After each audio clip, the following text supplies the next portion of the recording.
Assalamualaikum warahmatullahi wabarakatuh. Perkenalkan, nama saya Nur Hikmah dengan nomor NIM 210221005.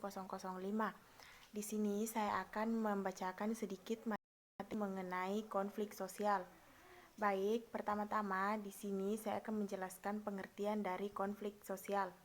Konflik sosial adalah salah bentuk interaksi sosial antara satu pihak dengan pihak lain di dalam masyarakat, yang ditandai adanya sikap saling mengancam, menekan, hingga menghancurkan. Konflik sosial merupakan suatu proses bertemunya dua pihak atau lebih yang mempunyai kepentingan relatif sama terhadap hal yang sifatnya terbatas. Adapun faktor dari penyebab konflik sosial, yang pertama, perbedaan antara individu-individu. Perbedaan pendirian dan perasaan mungkin akan melahirkan antara mereka, terutama perbedaan pendirian dan perasaan, sehingga hal ini lantas menjadi faktor penyebab konflik yang signifikan. Yang kedua, ada perbedaan kebudayaan. Perbedaan kepribadian dari orang perorangan tergantung pula dari pola-pola kebudayaan yang menjadi latar belakang pembentukan serta perkembangan kepribadian, yang sedikit banyak akan mempengaruhi kepribadian seseorang dalam kebudayaan tersebut.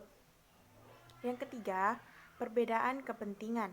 Perbedaan kepentingan antara individu maupun kelompok merupakan sumber lain dari pertentangan, baik kepentingan ekonomi, politik, dan sebagainya.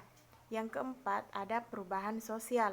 Perubahan sosial yang berlangsung dengan cepat untuk sementara waktu mengubah nilai-nilai yang ada di dalam masyarakat, yang dapat menyebabkan munculnya golongan-golongan yang berbeda pendiriannya.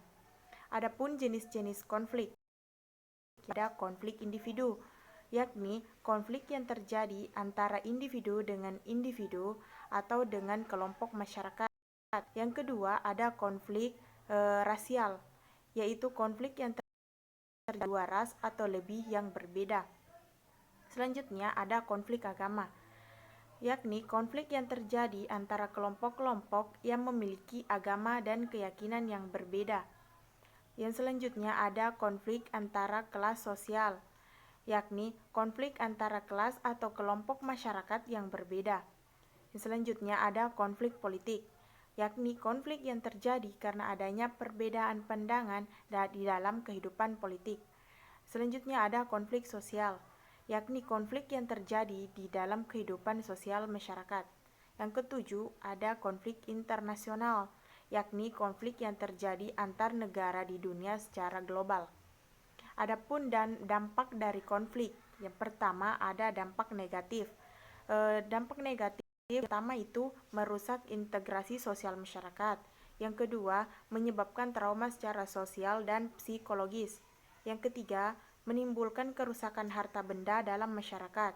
Yang keempat, timbulnya rasa dendam dan tidak bisa menciptakan kehidupan harmonis. Adapun dampak positif dari konflik. Yang pertama, konflik sejatinya memperjelas berbagai aspek kehidupan yang masih belum tuntas. Yang kedua, terjadi konflik menimbulkan penyesuaian kembali serangkaian norma dan makna nilai yang berlaku dalam masyarakat. Yang ketiga, konflik mampu mendorong solidaritas mekanik dan solidaritas organik di antara anggota kelompok yang ada di masyarakat perkotaan serta pedesaan. Yang keempat, ada konflik dapat mengurangi rasa ketergantungan terhadap individu atau kelompok. Yang kelima, terjadi konflik dapat memunculkan kompromi baru yang dikenal dengan akomodasi dalam sosiologi. Yang keenam, ada integrasi sosial lebih kuat. Oke, adapun kesimpulan dari konflik sosial, yaitu konflik merupakan suatu permasalahan antara dua pihak atau lebih. Yang kedua, integrasi sosial adalah pembauran suatu hal tertentu hingga menjadi kesatuan. Yang ketiga, kekerasan merupakan salah satu akibat dari konflik. Yang selanjutnya, dapat disimpulkan kurangnya integrasi sosial mengakibatkan konflik yang berujung dengan terjadinya kekerasan. Terima kasih, itulah sedikit materi yang dapat saya paparkan. Lebih dan kurangnya mohon dimaafkan. Fastabikul khairat. Wassalamualaikum warahmatullahi wabarakatuh.